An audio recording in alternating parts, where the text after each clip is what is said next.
Salutare lume! Astăzi facem vlog din Seat. De fapt, după cum știți prea bine, eu Golful nu-l mai am, l-am vândut.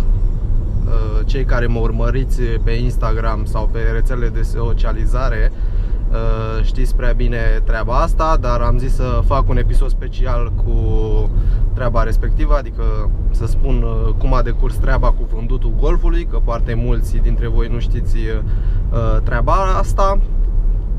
Păi, în primul rând, bineînțeles, am pus mașina la vânzare pe OLX. Fac o mică recapitulare, fiind un Golf 4 din 2002, luna a 6-a, cu anumite modificări. Dacă sunteți oameni noi printre voi, puteți să intrați la videoclipurile mele și veți vedea mai multe detalii. În fine, am pus mașina pe OLX. În decurs de vreo săptămână, cam așa, au venit destui de mulți oameni care doreau să cumpere mașina. Și în total cred că m-am văzut cu vreo 6-7 persoane în decurs de o săptămână, cam așa. În primul rând am ales omul să-i dau mașina după, să zic, aparențe așa. Adică n-am dat mașina oricui, am dat mașina unei persoane care am observat eu că ar putea avea grijă de mașină în continuare. Pentru că eu am investit destul de mulți bani în ea și am zis să fie ok să fie în continuare apreciată, să zic așa. În fine, după ce au văzut-o foarte multe persoane sincer au subapreciat-o, adică îmi dădeau prea puțin pe ea. Am zis, băi, măcar să fie corect prețul, adică nu ceva exagerat sau chestii de genul. După aceea a venit o persoană, a văzut-o, am stabilit un preț, am zis, băi, mai jos de prețul cutare nu las, adică cât ar fi, nu las. A venit persoana, a văzut mașina, a mers cu mașina, a fost foarte mulțumit de ea. Bine, fiind și unele mici chestii, vă dați seama că mașina din 2002, luna a 6-a, să zic, nu e 2003, bine, e 2002, nu putea să fie perfect, adică mai sunt zgârieturi, mai sunt, nu știu, chestii pe interior, adică nu era mașina perfectă, de ce să vorbesc aiurea. Zis și făcut, omului a plăcut mașina și, uite așa, i-am vândut-o pe loc, adică nu mă așteptam, sincer. Gen, am vorbit cu băiatul respectiv, da, facem, ne uităm la mașină, te uiți la ce vrei tu, te uiți pe sub ea, nu știu, faci ce dorești tu. Dar nu mă așteptam să îi placă așa de mult, adică primul contact, încât să zică, băi, gata, ai cu ce să te duci acasă. Și am zis, eu la momentul respectiv am zis, băi, am cu ce să mă duc, adică aveam deja cumpărat Seatul, după cum știți dacă mă urmăriți, aveam cumpărat Seatul și nu era problemă de asta, adică puteam să plec cu altă mașină. Și zi și făcut, am fost la acte auto, am făcut actele și cam asta este, să zic, sfârșitul unei ere, între ghilimele, pentru că mașina Golf 4 a stat destul de mult timp la mine, fiind 7 ani și ceva. În decursul acestor ani am făcut destul de multe chestii, adică am avut foarte mare grijă de mașina respectivă. Dar se pare că și-a găsit un nou proprietar care sper să aibă grijă de ea și să o păstreze în continuare, cum și eu am reușit să fac treaba respectivă. Prețul mașinii până la urmă a fost de 2400 de euro. Nu știu, poate vi se pare mult pentru o mașină destul de îngrijită, pot să zic. Poate vi se pare puțin. Chiar vă rog să-mi lăsați în comentarii părerea voastră, dacă e ok prețul pe care l-am cerut, dacă este mult prețul pe care l-am cerut. Poate mulți dintre voi o să zică, băi, cum ai putut să cer 2400 pe mașină din 2002, adică pe bune. Măi, ăsta așa m-am înțeles până la urmă, adică mai puțin nu lăsam. Am zis din prima, am zis, băi, mai puțin nu-ți las, adică ăsta e prețul. Îmi pare rău, dar dacă vrei o iei, dacă nu, asta e.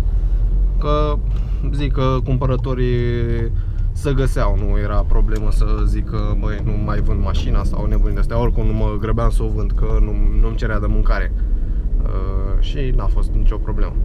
În fine, cam asta este povestea în mare despre cum am reușit să vând mașina. Acum, oricum vreau să fac un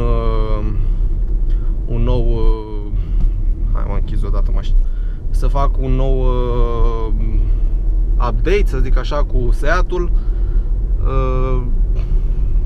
După cum știți, mașina fiind în 2016 luna 8, să zic, nu e 2017, că ar fi acela facelift-ul, și aș vrea să încep și la Seat, gen, cred că luna care vine, adică deja a venit, luna asta aș vrea să iau niște, să zic așa, niște spoilere, adică față-spate, de fapt niște prelungiri, mai bine zis, și o să vi le atașez în videoclip, să le vedeți și voi.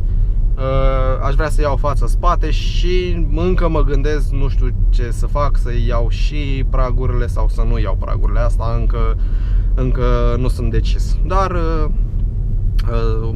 oricum prelungirile o să îi le iau 100%, adică fața-spate o să îi le iau 100%. Poate pe viitor o să-i fac și un Stage 1, după cum am vorbit cu băieții de la...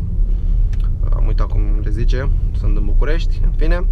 Am vorbit și cu ei, ar merge, adică un Stage 1 din 150 de cai aș putea să o duc în 190 de cai lejer, adică basic, fără prea multe modificări sau nebunii de-astea, că vreau să o las cât mai stock, sincer, pentru că îmi place așa.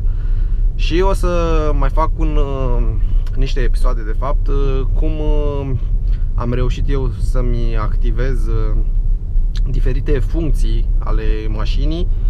Să vă dau un exemplu, mi-am activat o funcție foarte șmecheră, după părerea mea. Când apeși pe butonul de mode și îți alegi, de exemplu cum apare acum, Eco, normal, sport sau individual, când dau pe sport, să mi se aprindă USA Style-ul automat.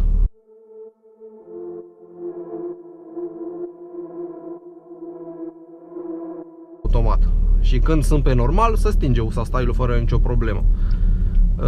Chestia asta mi s-a părut în prima, mi s-a părut foarte tare și poate am văzut pe diferite forumuri că nu e explicată treaba asta.